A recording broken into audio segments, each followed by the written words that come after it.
Coming up next, from San Fran Freak Show, the Savage Nation. From Talk 910 KNEW. On the air, online, and on the go. This is Talk 910 KNEW.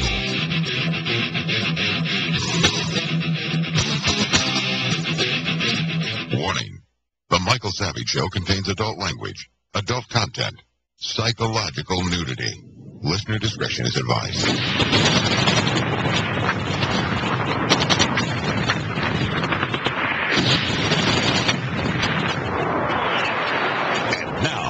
America's most exciting radio talk show, The Savage Nation. Here is Michael Savage.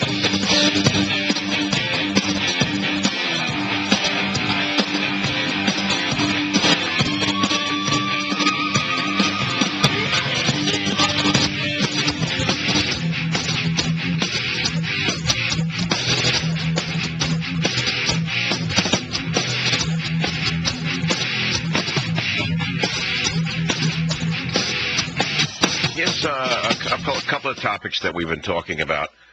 Waiting in the wings and cash for clunkers. You know, it's interesting that Hillary Clinton would choose her own husband to send as an envoy to North Korea in order to secure the release of the two captive journalists. You see, a couple of weeks ago, the empty suits and the empty skirts were saying that Hillary Clinton was being shoved out of the picture by Obama, but it looks like she was just running silent and running deep. Why do I say that? Because now, as Bill met ill, Hill was grandstanding. Now, keep in mind that these two are probably the most powerful Machiavellian people in Washington, D.C., maybe the world. And when they pull off an international public relations coup, such as getting the journalists freed from the prison camp of North Korea, you can bet that it's part of a larger scheme. Do you think that Bill and Hillary are just waiting in the wings to take over once Obama gets booed off the stage? She hasn't forgotten her defeat in 2008 and would do anything to get back in power. She and her husband actually know the levers of power much better than Obama because they've been around for much longer. And while they're both leftists of the first order, would they actually do a better job than Obama? I'm not so sure. At least they have a degree of pragmatism that the neo-Marxist crowd around Obama does not. Do you think that Hillary Clinton and her husband are deliberately setting out to undermine Obama? We also talked about cash for clunkers. The midstream media will not have told you this, but did you know that most of the cars being bought through the billions of dollars cash for clunkers program are being made by Japanese companies? Why has the Obama administration refused to release this information? Well, because they're afraid that yet another of their political payoffs will be revealed. Play some sitar music, will you please?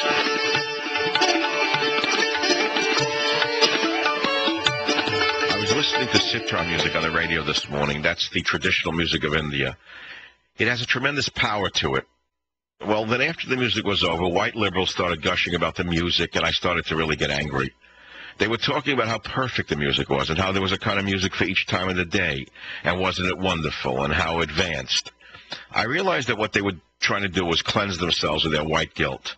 Somewhere in the deep recesses of their minds, libs listen to traditional music, Indian in this case, and they feel bad that India was colonized by Europeans for so long, and they somehow want to try and make up for it. So white leftists like this listen to ethnic music, whether it's Indian music, Andean music, Mexican music, African music, even if they don't like it, because somehow in their minds it must be better than European music, more noble, more heroic, because these people suffered at the hands of the evil white male, and that makes it so. During the colonial era, British poet Rudyard Kipling wrote a poem called The White Man's Burden, which encouraged Europeans to take up colonization for the benefit of the peoples they subjugated. The white liberals of today are still carrying the white man's burden, even though they would call Kipling a racist. They go to ethnic restaurants because they assume ethnic food must be far better than American food. They revere the music and arts of every culture but their own as a means of public self-flagellation, to demonstrate that although they may be white, they're not right. They understand the suffering of other peoples. They've transcended race, they think. Whereas in reality, they've only made themselves more racist, more burdened by the past, more tied into a system of mental colonialism than any of their ancestors were. While the former colonies of the Western powers may now be free, a far more evil power has colonized the minds of white leftists. And because their minds are enslaved, They continue to relegate the peoples of the world they pretend to revere to the status of servants and lackeys. And, of course, this is racism as well. See, Obama never worked in a factory. He was just picked by some powerful people in the world to become president. But he says that top income earners are just lucky. But you may not know it, but this lucky talk show host once worked in an ice cream factory. Let me explain to you what it's like. It's probably the worst job in the world, being on a production line in a factory. I should remind you, it's a tough job, and you have to have compassion and sympathy for poor people or people who don't speak the language who take these jobs. It's murder. It was in Long Island City, and it was an ice cream factory, and it was a hot summer. And the production line goes around on a conveyor belt. And I and a few of my friends worked in that factory along with, I think it was Puerto Rican women, by the way, largely on the production line. And the pit boss was an Italian, about 5'1", with a big mouth and mean. And he stood up on a platform over the production, the conveyor belt. So the boxes would come around, and you had, I don't know, whatever the number of seconds were, to pack 24 ice cream bars into the box.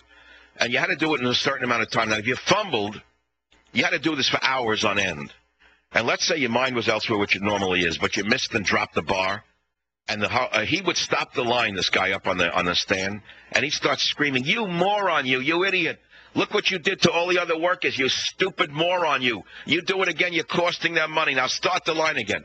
See, that's how America worked.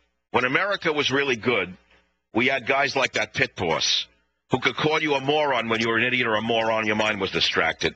Today, of course, you can't call anyone a moron, even if they're a moron. Instead, you turn them into a home secretary in England, or you turn them into a senator or a congressman from Minnesota. But that's how it worked in those days, you know? San Francisco, Robert, welcome to the Savage Nation. Hey, Michael, it's an honor to speak with you. Your show, I love your show, and I know you got the Grand Banks. I came back from the Virgin Islands on a Grand Banks 42 to San Francisco back in '76.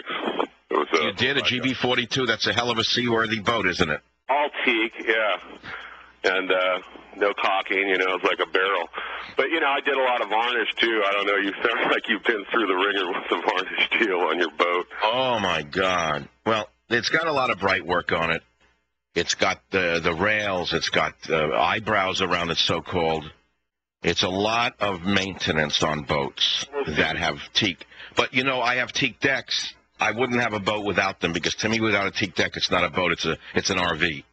Oh, yeah, it's beautiful. When I stand on a fly bridge and I'm going out, I love to see the water come down onto the teak decks because it changes the color of the teak.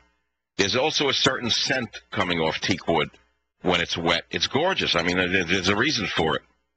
You can also walk on it. You can also walk on it barefoot without getting a splinter. Absolutely. A boat with a teak interior that's not varnished, if it's left just oiled only, it always has that wonderful teak smell down below. And well, this boat has all teak interior, but you never varnish it. What you do is you use only a damp cloth on it, and it'll maintain its luster if you keep the sun out of the inside.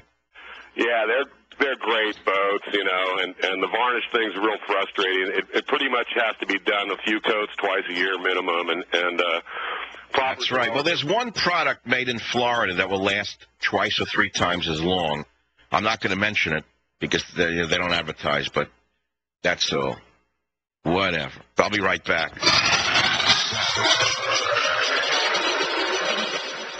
Hi, it's Roger Hitchcock. Join me evenings starting at 7, right after Savage on Talk 910 KNEW.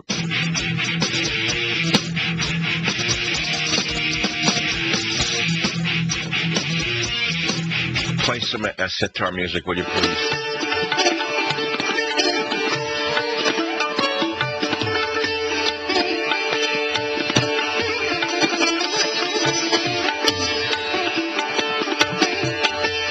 While ago, I talked about an article written by Selwyn Duke entitled "Britannia Ruled by Knaves, Savage Band to Fill White Man Quota." He joins us now. Selwyn, welcome back to the Savage Nation. Hi, Michael. It's great to be on the Savage Nation again. Michael, when I first heard that you'd been banned from traveling to England along with those Muslim terrorists and other miscreants, my first thought was that the public relations arm of the politically correct thought police had struck again. It only made sense. I mean, we know that Britain is now bedeviled by Islamic jihadists, so it had a legitimate reason to keep their most zealous fellows from the nation's increasingly volatile Muslim masses.